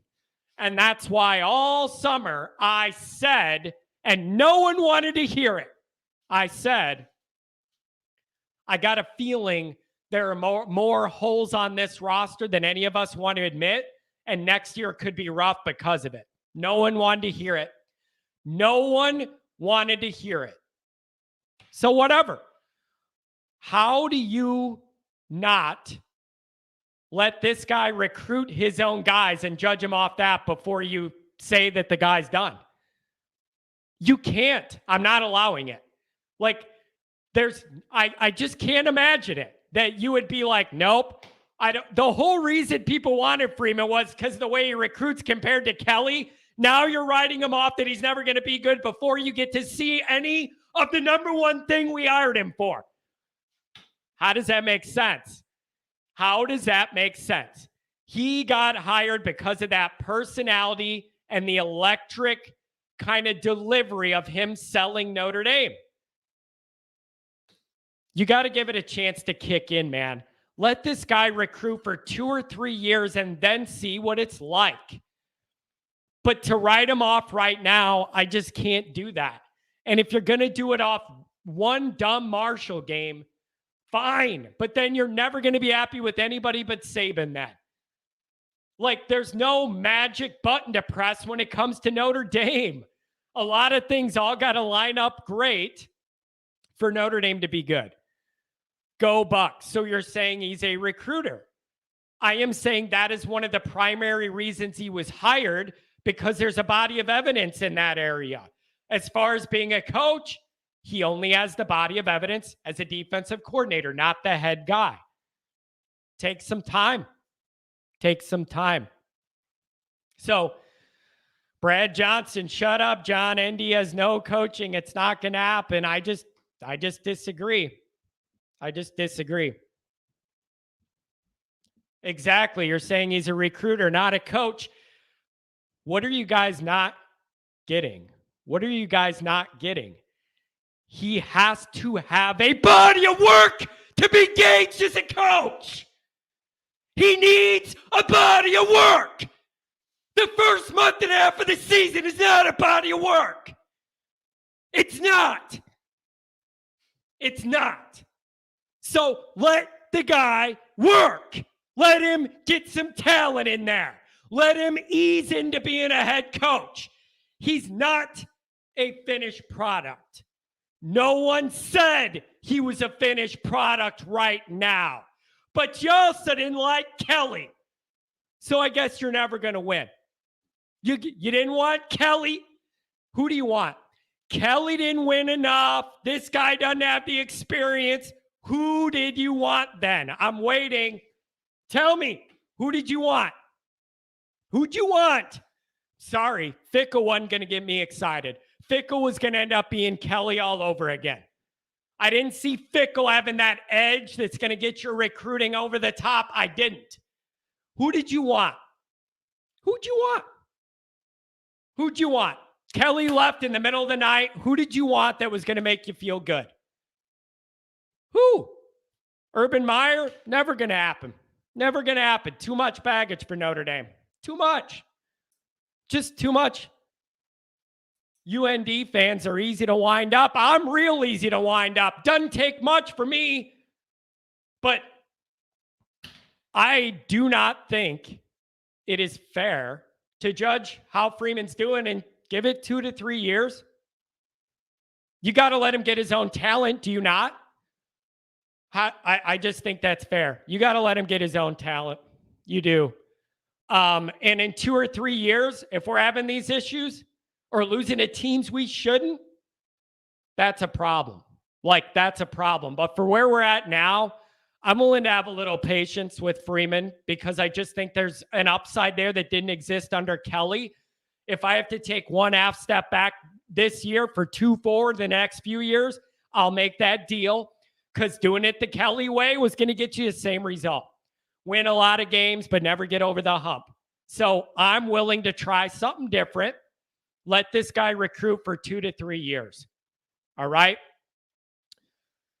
So, I don't know, guys, but it's all stressing me out. It's all stressing me out. The other thing, here's where this comes full circle, and I've thought about this. Here's what I could see happen. What if Freeman does get into this and start becoming a really good head coach and work out the kinks? And then right when Freeman gets to that level, Ryan Day goes to the NFL or something, and then Ohio State calls Freeman right after he works out all of like the nuance of being a head coach. Right when Freeman gets it figured out, Ryan Day will go to the NFL, Ohio State will call Freeman, and he'll slide right over. That's my biggest fear with all this, is that right when he gets it going, he goes to Ohio State, and I get all the training wheel years. That would be my fear. But Freeman, I'm going to give him a couple years. I just am. I just think you owe it to Freeman to let him showcase one of the main reasons he got hired, and that is his recruiting prowess and personality and how he sells Notre Dame. I think you need to let that ride for a while and see what you get out of it, because it's so opposite of the way Kelly did everything that I think we got to just see how it goes, going a different route. So I don't know. But all right, folks, 2 hours. The show's up. You got me all upset. Raise my blood pressure. So I'm going to get off here, and then I'm going to get ready, and I'm going to go to South Bend, and I'm going to have a good time tomorrow no matter what. And I'm not going to let anybody stress me out, okay? I do enough of that on my own. Thanks, everybody, for being here. Very lively today. And we had a lot of trolls. Some of them I think were legitimate. Some of them just wanted to see if they could get me mad. Either way, I'm glad everybody was here. Thanks for the chats. Thanks for the calls. We'll see you in South Bend tomorrow. Have a good one.